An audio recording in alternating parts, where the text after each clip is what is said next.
हाँ जी, तो बाइनोमियल में लास्ट लेक्चर में अपन ने टाइप 2 प्रॉब्लम कर लिए थे सीरीज में, जिसमें डिनोमिनेटर में आ रहा था। अब टाइप 3 पे बात करते हैं। इसमें क्या होगा, दो सीरीज है, उससे अपने क्या बोलते हैं, बाइनोमियल कोफिशिएंट्स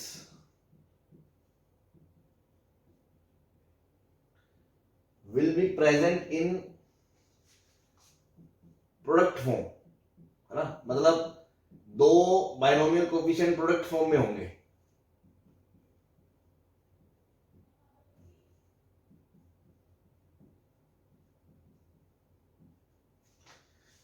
जैसे मैं आपको एग्जांपल समझाऊं, NC0 प्लस NC1 ऐसे इस तरह से कोई सीरीज होगी, तो दो बाइनोमियल के कोफिशिएंट्स के प्रोडक्ट का सम होगा। अल्टीमेटली मैं ये कहना चाह रहा हूं,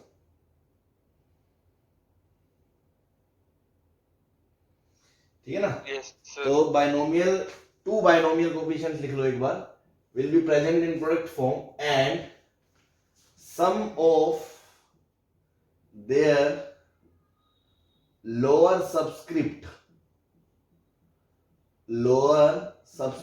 is constant or may be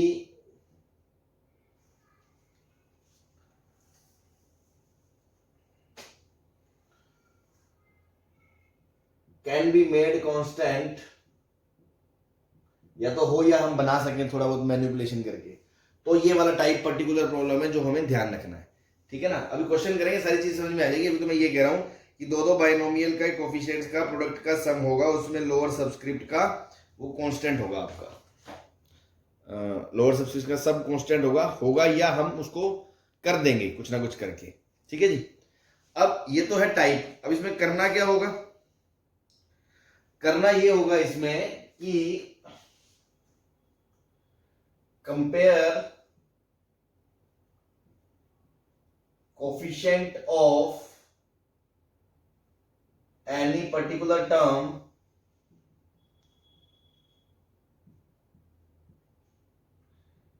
in multiplication of expansions. ये अब आपको बात समझ में नहीं आई होगी, मैं क्वेश्चन लूंगा एक, तो सारी बात समझ में आ जाएगी।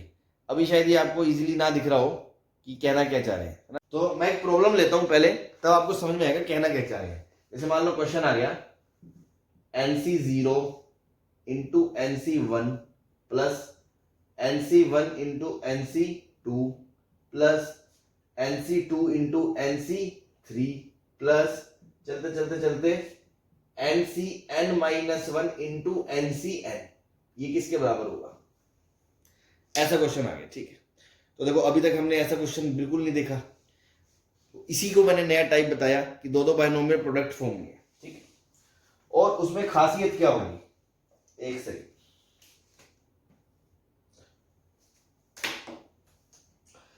है ना। तो मैंने क्या कहा, आप पहले जनरल टर्म लिखो। तो जनरल टर्म आप देखो ऐसे लिख सकते हो, NCR, अगर इसको मैं R बोलता हूं तो इसको R+1 बोल सकता हूं, बोलो भाई। अगर ये R है तो ये R+1 है, 0 है, 1 है, 1 है, 2 है, 2 है, 3 है, n-1 है तो n है। Yes sir. और इसका सिग्मा लगा दूं मैं 0 से लेके n-1 तक, तो ये इसकी जनरल टर्म आ गई।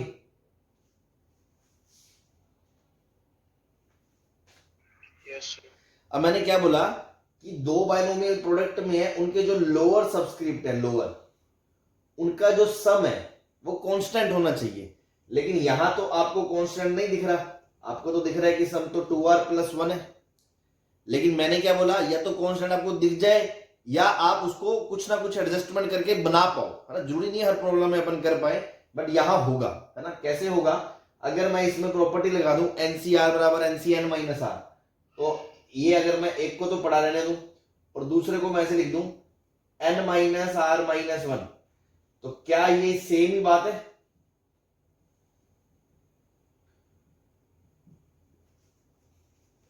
बोलो। अगर इसमें एनसीआर की जगह एनसीआर माइनस आर लगा दे तो कोई फर्क थोड़ी पड़ेगा भाई। Yes. नाउ आप देखो सम ऑफ लोअर सबस्क्रिप्ट कांस्टेंट आ गया n-1।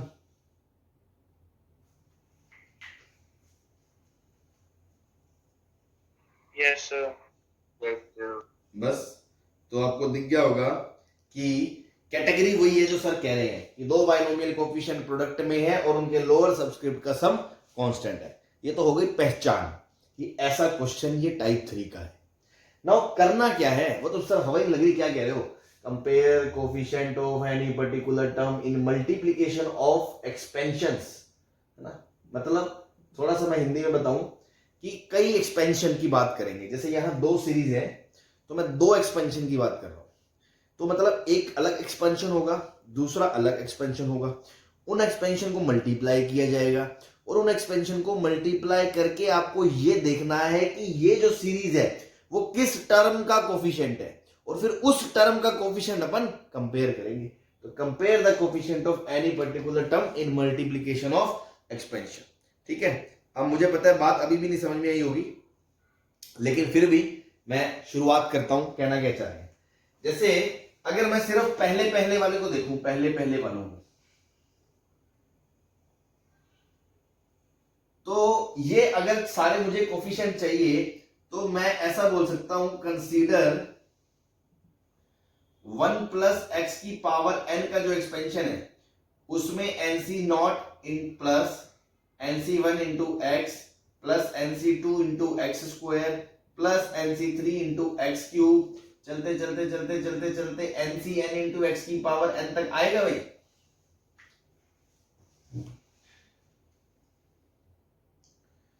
बोलो। Yes, sir.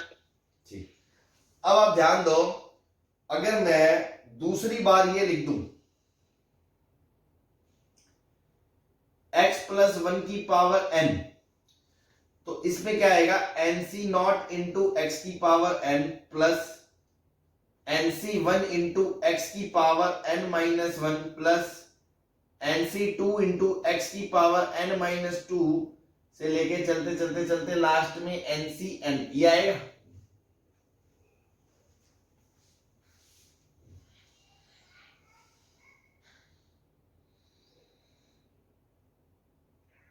Yes, sir. ठीक, अब देखो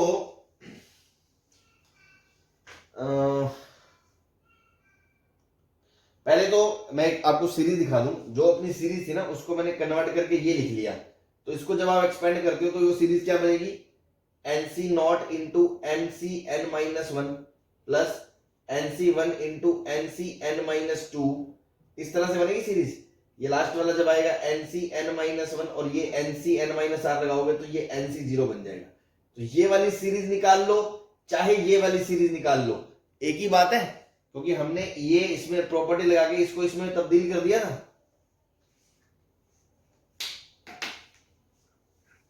Yes, sir. ठीक है, अब ध्यान से सुनना, बहुत गहरी गहरी बातें होने वाली है। ये इक्वेशन नंबर 1 है, ये इक्वेशन नंबर 2 है, मैंने दोनों को मल्टीप्लाई कर दिया।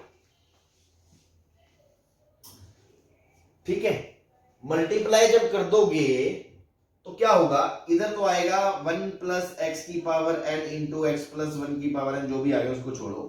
इधर क्या होगा, इधर ये पूरी सीरीज आएगी nc not plus nc1 x plus से लेके ncn माइनस 1 एक्स की power n minus 1 plus ncn into x की पावर n, पूरा ये ब्रैकेट पहला, और फिर दूसरा ब्रैकेट पूरा आएगा nc नॉट इंटू एक्स की power n plus nc1 into x की पावर n माइनस 1 से लेके ncn minus 1 x plus ncn। ये बात दिख रही है आपको?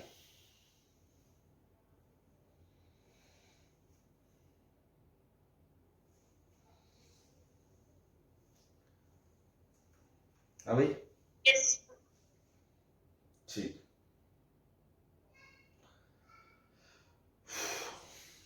अब मुझे एक चीज बताओ, जब इधर इतने टर्म है इधर इतने टर्म है तो क्या हर टर्म से गुना होगा? Yes, sir. जैसे यस सर। ध्यान से सुनना, ये मैं ऊपर की लाइन मिटा रहा हूँ ना, आपने लिख ली होगी आई होप। मैं थोड़ा सा एक छोटा एग्जांपल लेके आपको समझाना चाहता हूँ मैं कहना क्या चाह रहा हूँ, क्योंकि मैंने सीधा लिख दिया तो शायद तुम्हारे करपच्चे ना हो जाए। मैं ये कहना चाह रहा हूँ कि जैसे मान लो छोटे छोटे टर्म ले रहा हूँ मैं, मान लो मैंने ले लिया 1 plus 2x plus x square, ठीक, और फिर मैंने ले लिया इधर 3x square plus 3x plus 2, ऐसा कुछ समथिंग आ गया, ठीक।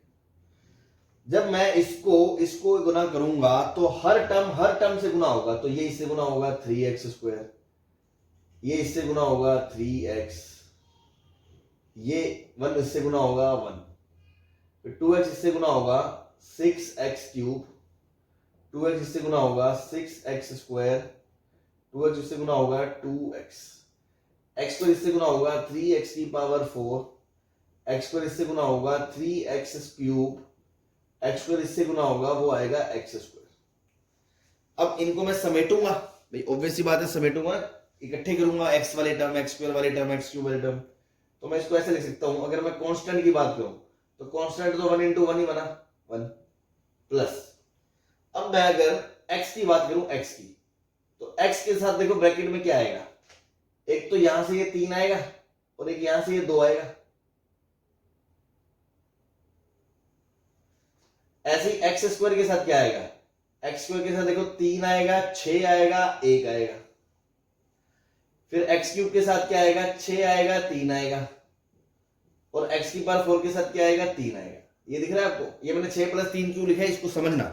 मैं ये कहना चाह रहा हूं एक्स क्यूब कैसे कैसे बन सकता है, एक्स क्यूब या तो ये एक्स स्क्वायर इस एक्स से गुना होगा तब बनेगा, या ये एक्स इस एक्स स्क्वायर से गुना होगा तब बनेगा। तो ये जब गुना होंगे तो 2 into 3 6 कोफिशिएंट आएगा, ये जब गुना होंगे तो कोफिशिएंट 3 आएगा, और अलग अलग जैसे मान लो यहां से एक्स क्यूब बना तो उसका एक कोफिशिएंट आ गया, दूसरी जगह से एक्स क्यूब आया उसका कोफिशिएंट आ गया, तीसरी जगह से एक्स क्यूब आया उसका कोफिशिएंट आ गया, लास्ट में वो सभी कोफिशिएंट को जोड़ दूंगा तो एक्स की पावर 3 का नेट कोफिशिएंट आएगा।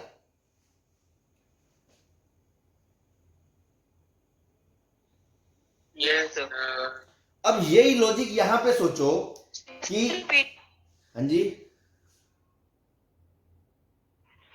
रिपीट कर,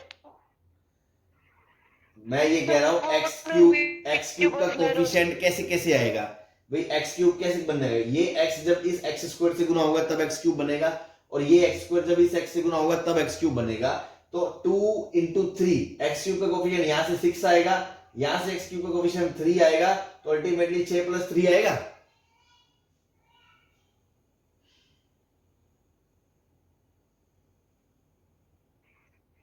Yes, sir. ऐसे ही यहां पर x की पावर 0 से लेके x की पावर n का टर्म है, और यहां पे x की पावर 0 से लेके x की पावर n का टर्म है, तो इसका हर टर्म इसके हर टर्म से जब गुना होगा तो x की पावर 0 मिनिमम डिग्री वाला टर्म आएगा, और हाईएस्ट वाला कितना आएगा, x की पावर 2n वाला। And भाई गनो 2n आएगा ना, yes, sir. हाँ Yes, sir. Yes. n नहीं आएगा, 2n आएगा। तो लोएस्ट कितना आएगा 0, हाईएस्ट कितना आएगा 2n। अब ध्यान से देखना एक चीज हो, इसको मिटा दो इसको, Yes, sir. चलो Sir, मिटा दो. अब देखो अगर मैं इसको इससे प्रोडक्ट करता हूं, सबसे पहले मैं लिखना चाहता हूं कांस्टेंट। कांस्टेंट कैसे आएगा, सिर्फ तभी आएगा जब ये कांस्टेंट उस कांस्टेंट से गुना हो जाए।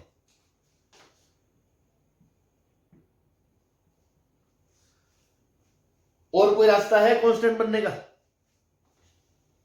No, sir. ठीक, ऐसे ही अगला मैं लिख रहा हूं x का कोफिशिएंट। अब x कैसे कैसे बनेगा, जब ये x इस कांस्टेंट से गुना हो जाए, या ये कांस्टेंट इस x से गुना हो जाए। तो जब ये कांस्टेंट इधर x से गुना होगा तो आएगा nc naught into nc n-1 plus, जब ये x इस कांस्टेंट से गुना हो जाए तो आएगा nc1 इंटू ncn। क्या ये बात समझ में आ गई आप? Yes. अब अगर देखो मैं कहूं एक्स स्क्वायर का कोफिशिएंट लिखना है, तो एक्स स्क्वायर कैसे कैसे बनेगा, ध्यान से सुनना। यहां से कांस्टेंट यहां से एक्स स्क्वायर से गुना हो जाए तो उधर से कांस्टेंट आएगा nc नॉट इंटू इधर एक्स स्क्वायर इसके पीछे का टर्म तो आएगा NCN-2, फिर प्लस उधर से आएगा x, इधर से आएगा x, तो NC1 इंटू NCN-1, फिर उधर से आया एक्स स्क्वायर और इधर से आया कांस्टेंट, तो उधर से आएगा NC2, इधर से आएगा NCN। क्या ये सारा कोफिशिएंट आएगा एक्स स्क्वायर का? Yes sir. बस अब आप सोचो, इस तरह अलग अलग टर्म्स के अलग अलग कोफिशिएंट्स आएंगे, और जो कोफिशिएंट्स है वो दो दो बाइनोमियल के कोफिशिएंट्स के प्रोडक्ट के सम की सीरीज है।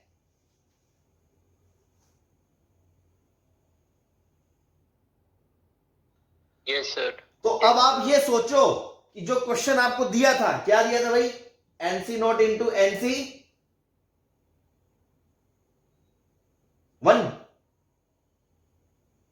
यस NC1 इंटू NC2, इस तरह चलते चलते NCN-1 इंटू NCN, ठीक है ना, ये दिया था मैंने। और इसको फिर मैंने क्या कर दिया था, इसको लिख दिया था, मैंने कहा था NC0 into NCN-1 plus NC1 into NCN-2, जब मैंने कहा था सम कांस्टेंट बना लो लोअर सबस्क्रिप्ट का। अब इस तरह चलोगे जब, तो अब आप ये सोचो, अब दिमाग पता है कहां खर्च करना है, अब आप ये सोचो जब इनको प्रोडक्ट करेंगे ऐसे ऐसे टर्म्स बनेंगे, तो ऐसा कौन सा x की पावर का टर्म होगा जिसका कोफिशिएंट ये सीरीज बनेगी? तो दिमाग लगाओ, ये NC0 ले रहे हो और इधर से कौन ले रहे हो? NCN-1, NCN-1,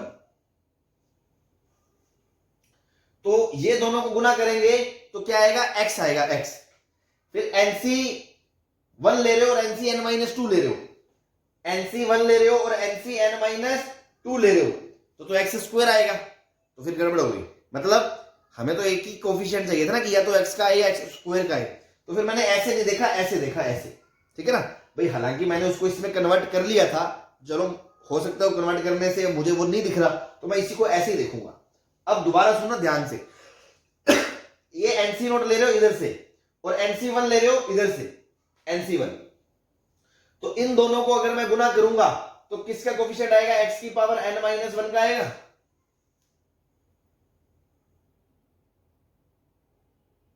yes.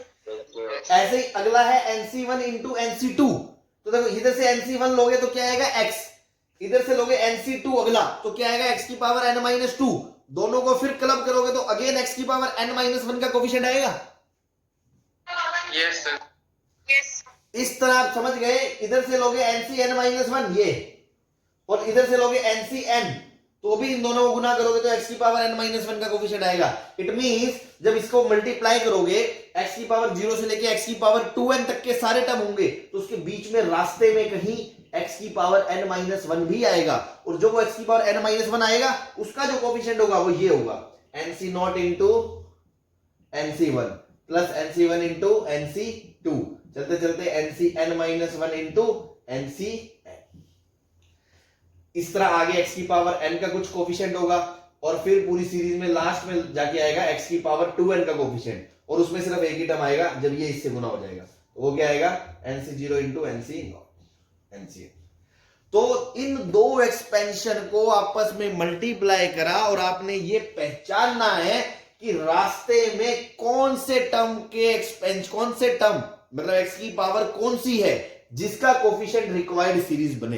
तो यहां आपको यह समझ में आ गया भाई कि इन दोनों के प्रोडक्ट करने पे x की पावर n-1 का जो कोफिशिएंट आएगा वो ये रिक्वायर्ड सीरीज के बराबर है।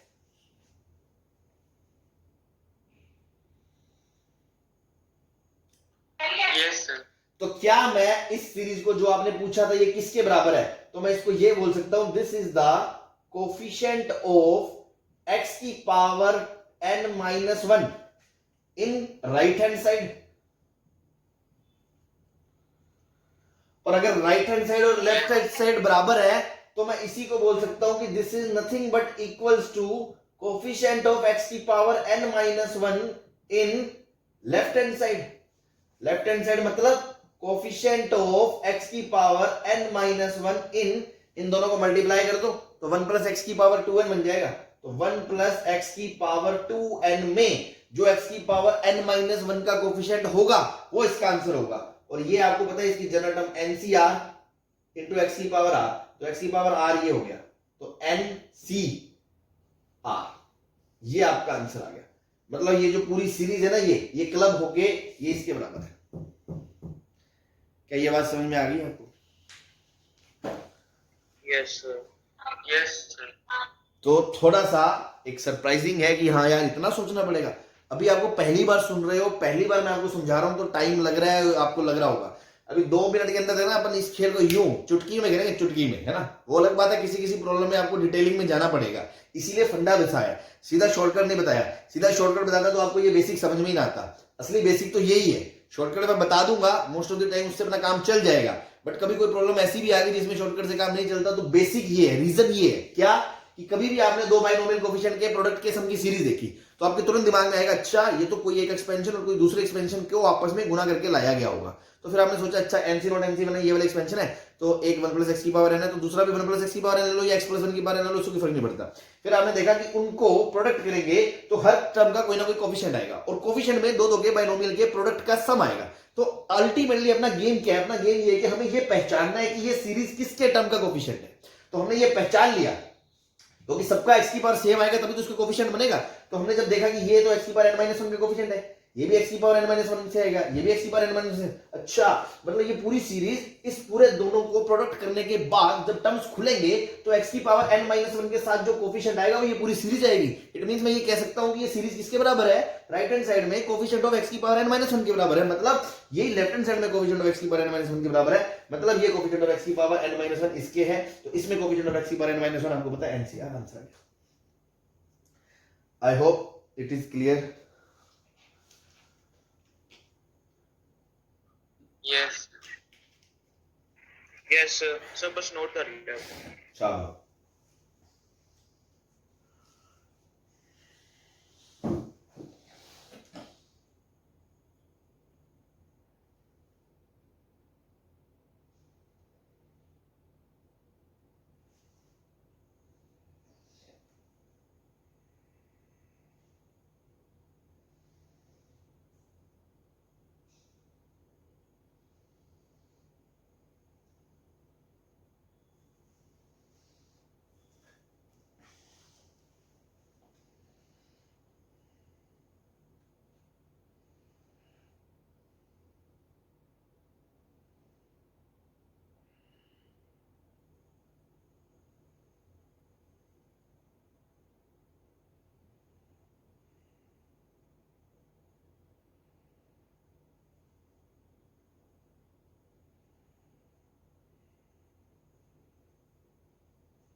अजी साहब लिया। यस सर, चले आगे। Yes sir, yes 2 minute sir.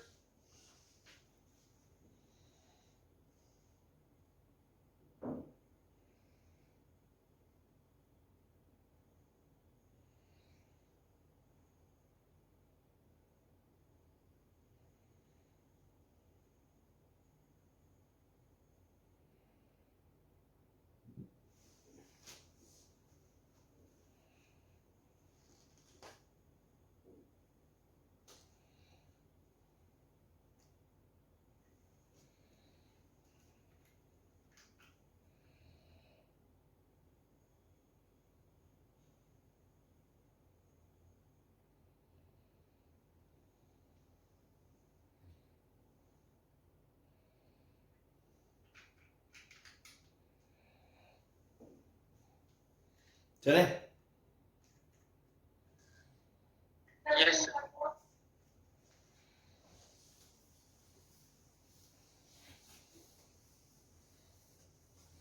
देखो अब मान लो मैं अगला क्वेश्चन ले रहा हूँ, अभी मैं मिटा नहीं रहा, इसी का यूज करेंगे उसमें, है ना। मान लो क्वेश्चन ऐसा होता, एनसी नॉट का स्क्वायर प्लस एनसी वन का स्क्वायर प्लस एनसी टू का स्क्वायर से लेके कहां तक, एनसी एन का स्क्वायर। अब आपने देखा कि सीरीज आ गई दो दो के प्रोडक्ट की, क्यों, इसको आप ऐसे लिखोगे, nC naught into nC naught plus nC one into nC one plus nC two into nC two, इस तरह चलते चलते nC n into nC n. फिर आप कहोगे इसकी जनरल टर्म लिखो, एनसीआर इंटू एनसीआर। फिर आप कहोगे इसके चलो आर बताओ जीरो से लेके एन तक। नाउ सर इसका लोअर सबस्क्रिप्ट कांस्टेंट है क्या, दिख तो नहीं रहा, तो कोई नहीं, एक में एनसी एन माइनस आर लगा दो तो आपको दिख जाएगा कि ये अगर एनसीआर है तो ये एनसी एन माइनस आर है, तो इसका जो सिग्मा है वो आर बराबर जीरो से लेके एन है। अब आप कहोगे अच्छा सम कांस्टेंट है, मतलब कहीं दो एक्सपेंशन के प्रोडक्ट से आया होगा, प्रोडक्ट से आया होगा तो अच्छा, तो सर इसको और इसको ही देख लो एक बार दोबारा से। अब आप ध्यान से दो, ये एनसी नोट कैसे बनेगा, अगर मैं इस एनसी नोट, इधर एनसी नोट को इस एनसी नोट से गुना करूंगा तो किसका आएगा, एक्स कोफिशिएंट एक्स की पावर एन का। फिर एनसी वन को एनसी वन से करूंगा तो भी एक्स की पावर एन का, और लास्ट में एनसीएन को एनसीएन से करूंगा तो भी एक्स की पावर एन का। इट मींस आप ये कह सकते हो कि this is nothing but coefficient of x की power n in right hand side. इसी को दोबारा लिख लो, it means this is nothing but coefficient of x की power n in expansion of 1 plus x की पावर 2n। तो answer क्या आ गया, 2ncn आ गया। बोलो। Yes sir. तो देखो जो पिछला क्वेश्चन करने में 15 मिनट लगे तो इसको हार्डली 5 मिनट भी नहीं लगेंगे। अगर आप ये भी, चलो मैं ये टाइम मानता हूं, मैंने लिखने में नहीं गया, आप लिखोगे सोचोगे तो 5 मिनट में क्वेश्चन हो जाएगा, अभी शुरुआत में आप कह सकते हो। क्लियर है सबको? Yes sir. अब मैं बताता हूं आपको इसका शॉर्टकट, है ना, जो ताबड़तोड़ मेथड है ना, इसको मैं मिटा रहा हूं।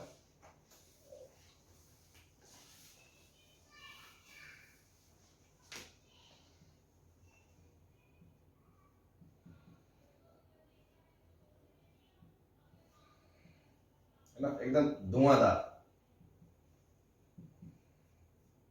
याद रखना। क्या कभी भी ऐसे दो जनरल टर्म में सीरीज आ जाए, है ना, मतलब आर बराबर फलाने से लेके फलाने तक कुछ दिया गया हो, और आपने देखा एनसी समथिंग वन और दूसरा एनसी समथिंग टू, और इन दोनों का अगर सम कांस्टेंट आ जाए, है ना, something one plus something two बराबर आपका कांस्टेंट आ जाए, तब तो ये शॉर्टकट लगेगा, अदरवाइज नहीं लगेगा, पहली बात, है ना।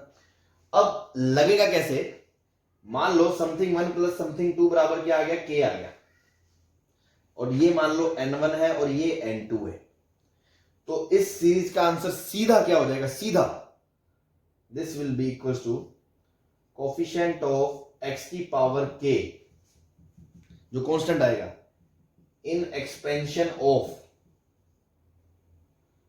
1 प्लस एक्स की power n1 into 1 plus x की पावर n2। सीधी सी बात, ये बात समझ में आ गई आपको? Yes sir. सर एक बार रिपीट कर दो सर।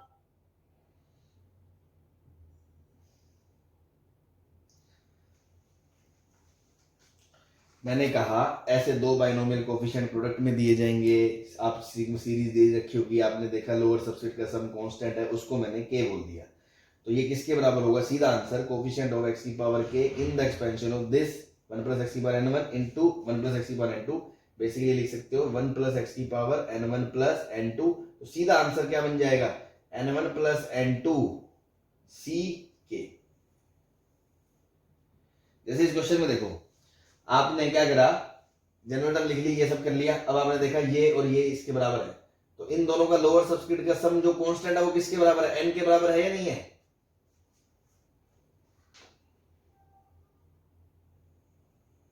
Yes sir. और इन दोनों का सम 2n के बराबर है। यस। तो 2ncn, बस आंसर आ गया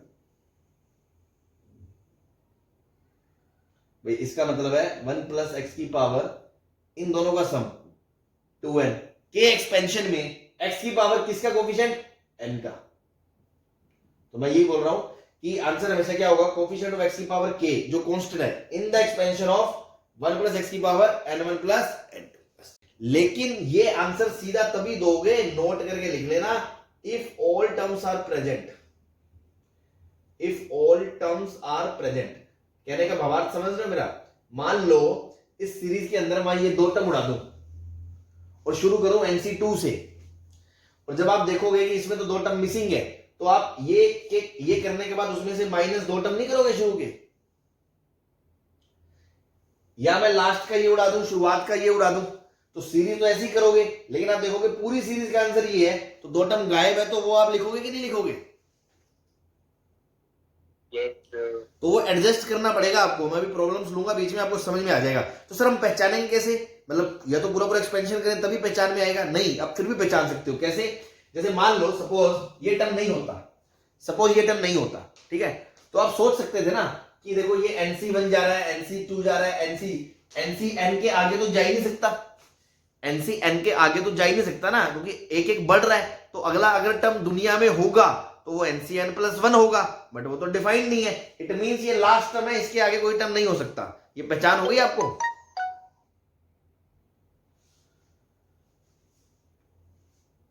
बोलो। Yes sir. और इसके पीछे का आप हिट एंड ट्रायल से सोचोगे कि अगर इसके पीछे जाना है तो इसको NC0 होना पड़ेगा, इसको NC0 होना है तो इसको भी NC0 होना पड़ेगा।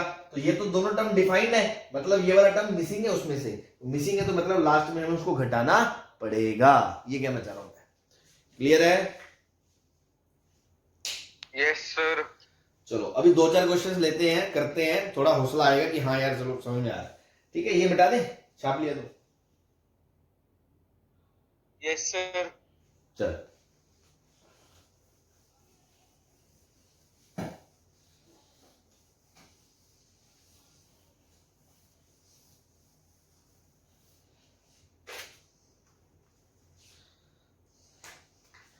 ठीक है, मान लो क्वेश्चन है NC0 into NC2 plus NC1 into NC3 plus चलते चलते NCN-2 into NCN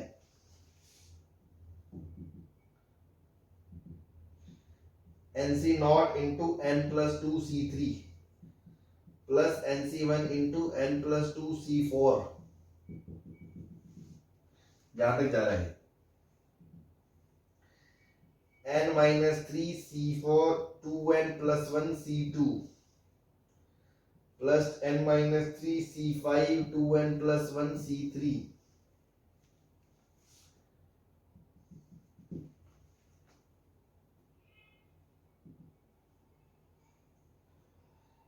NC0 into 2NC0 plus NC1 into 2NC1 plus NC2 into 2NC2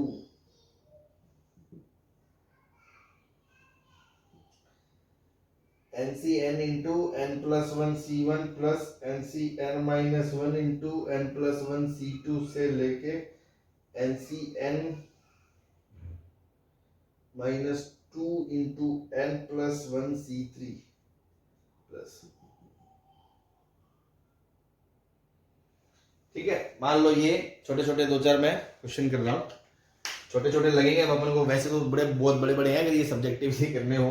ठीक है ना, तो देखो अब अपने वही शॉर्टकट वाला मेथड देखेंगे। सबसे पहले तो ये देखेंगे जनरल टर्म लिखेंगे, तो अगर मैं उसको R बोलता हूं तो अगले वाले को R+2 बोल सकता हूं। बोलो।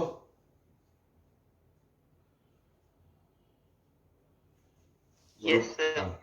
और R की वैल्यू 0 से लेके कहां तक जा रही है? N-2 तक जा रही है। अब आप देखोगे कि दो प्रेजेंट में है, प्रोडक्ट में है। अच्छा, तो पहले तो सर ने कहा था नीचे कांस्टेंट नहीं है, क्या बन सकता है? हाँ बन सकता है।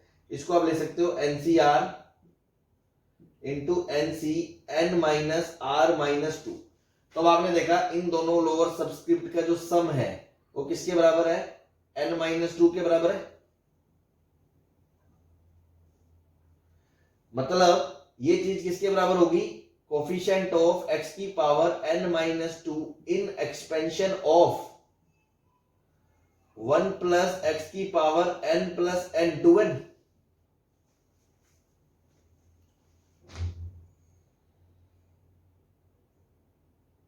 बोलो।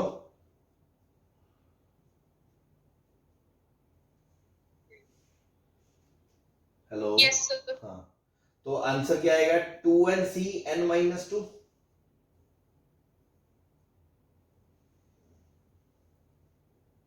Yes sir. आंसर फाइनल देने से पहले एक बार क्रॉस चेक कर लें, सारे टर्म्स मौजूद है ना? तो चेक कर लो, not all terms are present or not.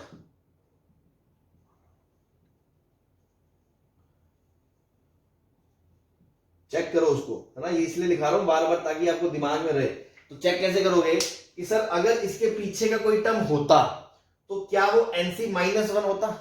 Zero से पीछे तो जा ही नहीं सकता ना वो। आप ये मत सोचना कि इसके पीछे तो जा सकता है। आप कोई बच्चा सोचेगा कि सर देखो ये तो nc2 है तो इसके पीछे nc1 जा सकता है। हाँ जा सकता है, मान लिया, लेकिन अगर इनमें दो का गैप है तो इसके पीछे अगर कोई होगा तो उसको भी तो nc माइनस 1 होना पड़ेगा। Yes sir. मतलब वो पॉसिबल नहीं है। ऐसे ही आप यहां पे सोच सकते हो कि इसके आगे वाला टर्म nc n माइनस 1 गायब है, पर ऐसा नहीं है, क्योंकि अगर वो होगा तो इसको nc n प्लस 1 होना पड़ेगा, तो वो भी पॉसिबल नहीं है। इट मींस सीरीज के सारे टर्म मौजूद हैं जितने आएंगे उसके अंदर, बस। तो कंफर्मेशन हो गया ऑल प्रेजेंट, तो कोई दिक्कत नहीं है। तो बस यही आपका फाइनल आंसर हो गया। सही है? यस। अब देखो, अगर आप इतने अब समझदार हो गए हो तो देखो इस क्वेश्चन का आंसर आप क्लियर कट दे सकते हो। पहले आप जनरल टर्म देखोगे एनसीआर। देखो ऊपर n plus two N plus two N plus two fix है सब में, n प्लस टू, और नीचे आ रहा है सी आर प्लस 3।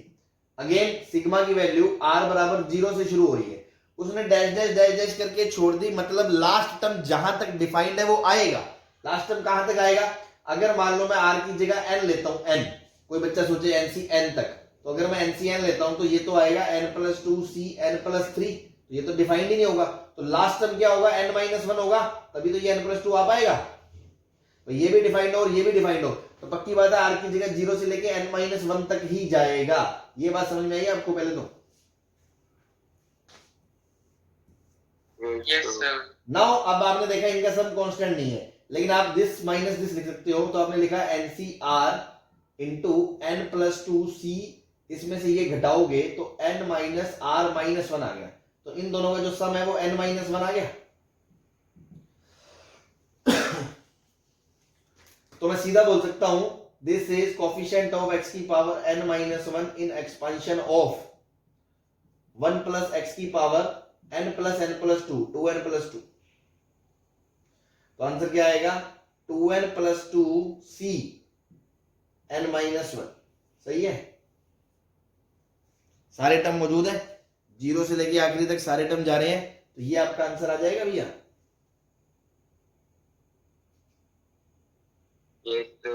और इसी में मान लो ऑप्शन में ये नहीं है या मल्टीपल चॉइस है, तो इसी में एनसीआर को NCN माइनस आर लगा दोगे तो आप ऐसे भी लिख सकते हो 2n प्लस 2 c, इसमें से ये घटाओगे तो n प्लस 1 आ गया।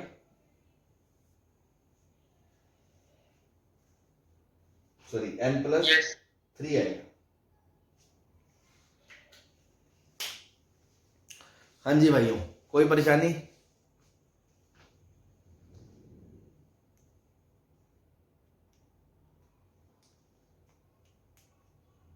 बोलो, कुछ पूछना है? समझ में आ गया? आगे चले? आगे। ठीक, ऐसे देखो मुन्ना, अगले वाले का जनरल टर्म देखोगे अब इसका।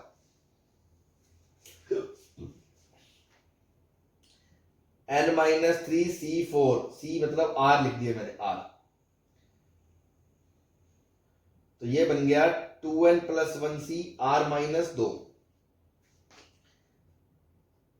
सॉरी हाँ R माइनस 2।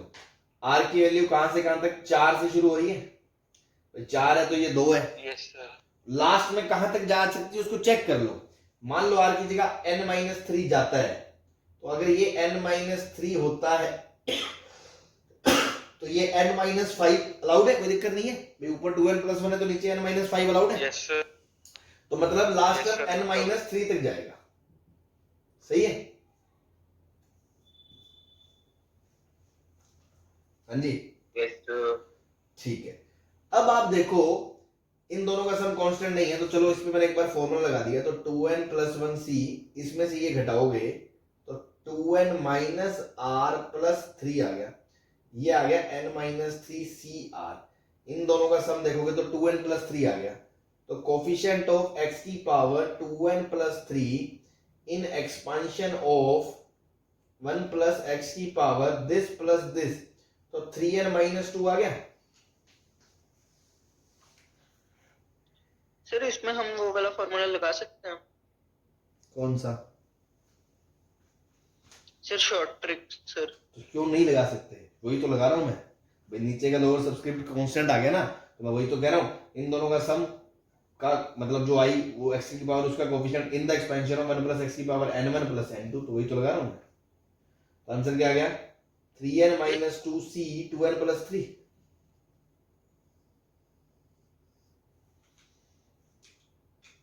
बोलो। कुछ नहीं सर, ठीक है। हाँ सही है ना भाई, बोलो, कोई डाउट है तो पूछो, इसमें क्या दिक्कत है? ये समझ में आ रहा है ना आपको कि इसमें भी तो लोअर सबस्क्रिप्ट का सम कांस्टेंट है भाई, इसकी वैल्यू अलग है, n1 है, ये n2 है, क्या दिक्कत आ गई? तो दोनों का सम।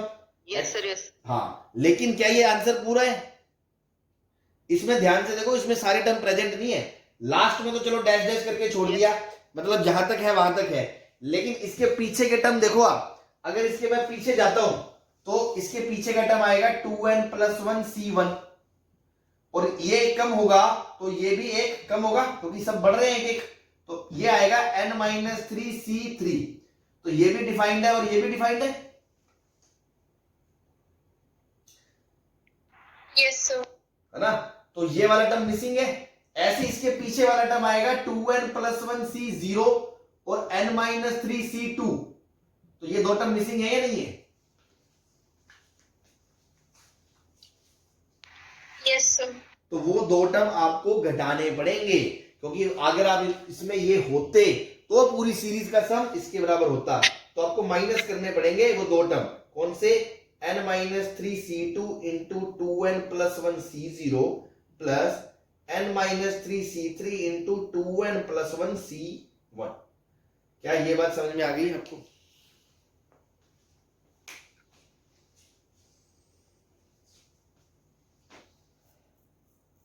आप ऐसे सोचो ना कि जब आप एक बार इसका एक्सपेंशन लिखोगे 1 प्लस एक्स की पावर n माइनस 3, एक बार लिखोगे 1 प्लस एक्स की पावर 2n प्लस 1, जब दोनों को गुना करोगे और कोफिशिएंट ऑफ x की पावर 2n प्लस 3 निकालोगे, तो उसके अंदर ये दो टर्म भी मौजूद होंगे और बाकी भी होंगे, तो ये पूरी सीरीज इसके बराबर है, लेकिन ये दो नहीं है, तो इसको घटाओगे ना लास्ट में। Yes sir. बस यस सर, यही पूछ रहा हूँ। यही मैंने कहा था आपको कि सारे टर्म प्रेजेंट नहीं है, इसलिए आप इसको घटा सकते हो, बट पैटर्न तो वही है। ऐसा थोड़ी है कि लोअर सबस्क्रिप्ट कांस्टेंट नहीं आ रहा फिर भी मैं ये फॉर्मूला लगा रहा हूं, फिर नहीं लगा सकता।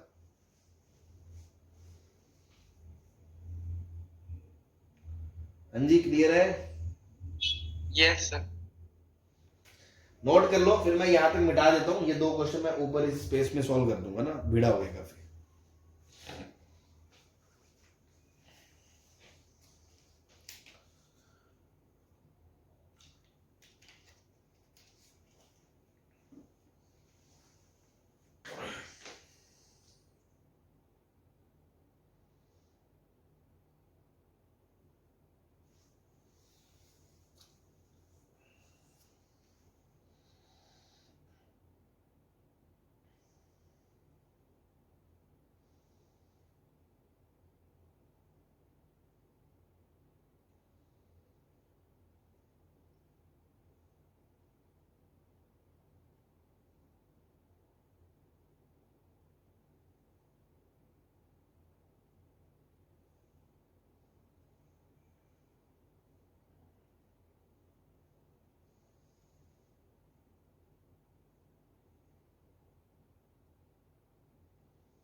कर लिए सर। हाँ जी, मिटा दे। यस।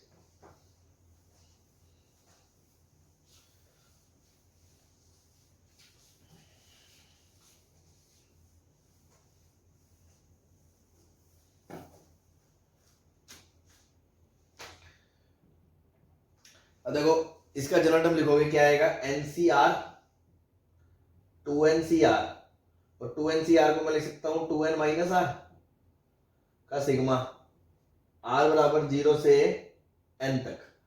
देखो इसके पीछे नहीं जा सकता, और यहाँ पे लास्ट में NCN हो सकता है और 2NCN भी हो सकता है, तो बस ठीक है। तो देखो इनका सम कांस्टेंट आ गया 2n, तो x की पावर 2n का कोफिशिएंट किसके एक्सपेंशन में 1 प्लस एक्स की पावर 3n, तो आंसर क्या आ गया 3nc2n। तो दिक्कत, सारे टर्म प्रेजेंट है, तो देखो देखते ही आंसर आने लगेगा अब आपका 3nc2n। तो मैं इसकी जनरल टर्म लिखूं, है ना, छोड़ो उसे, NCN माइनस आर और n+1CR, इसका जो सिग्मा है, सिग्मा अगर मैं आर की जगह एक से बात करूं, एक नहीं,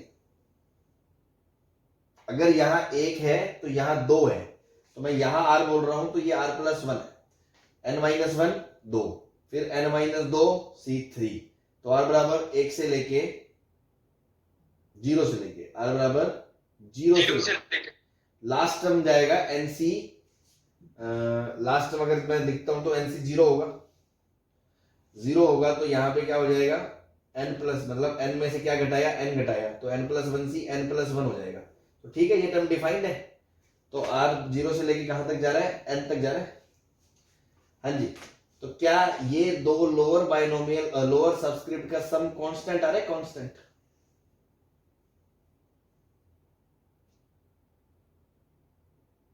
यस सर।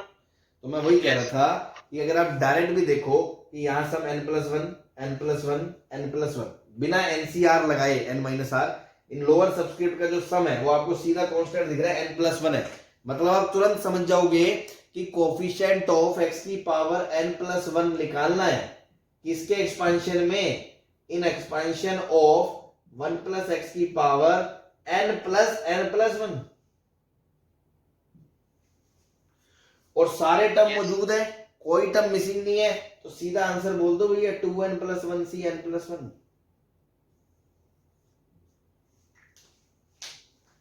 कोई परेशानी?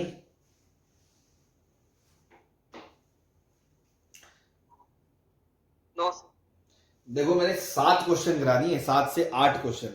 आई होप अब तो आपको समझ आने लग गया होगा कि क्या कहना चाह रहे हैं। बार बार एक ही बात बोल रहे हैं कि जनरल टर्म लिखो, लोअर सबस्क्रिप्ट का सम कांस्टेंट आए, उसका सम जब आए तो उसका coefficient in the expansion of 1 plus x की पावर दिस, ये लगे जाएगा, ये तभी लगेगा जब ऐसा हो। लेकिन इसका जो बेसिक फंडा था वो क्या था, इसका एक्सपेंशन अलग से लिखते हैं, इसका एक्सपेंशन अलग से लिखते हैं, दोनों को मल्टीप्लाई करते हैं, तो हमें ये देखना है कौन सी सूटेबल ऐसी टर्म है जिसका कोफिशिएंट गिवन सीरीज बन रही है, थोड़ा दिमाग खर्च होता है उसमें, ठीक है। उसके बाद हमने एक पर्टिकुलर टाइप ऑफ स्टैंडर्ड जो क्वेश्चन मार्केट में घूम रहे हैं या मेंस में जो आ जाते हैं, तो उसमें तो हमने कहा इससे ही काम चल जाता है। लेकिन मैं एक दो क्वेश्चन सभी और कराऊंगा जिसमें मान लो सीधा सीधा आपका फॉर्मूला नहीं लगेगा, आपको वो बेसिक से ही सोचना पड़ेगा। हाँ जी, तो ऐसा करते हैं, वो एक दो क्वेश्चन जो है वो अपन नेक्स्ट क्लास में करते हैं ना, अभी टाइम भी हो गया, तो फिर अपन कल मिलते हैं, ठीक है। Okay, thank you.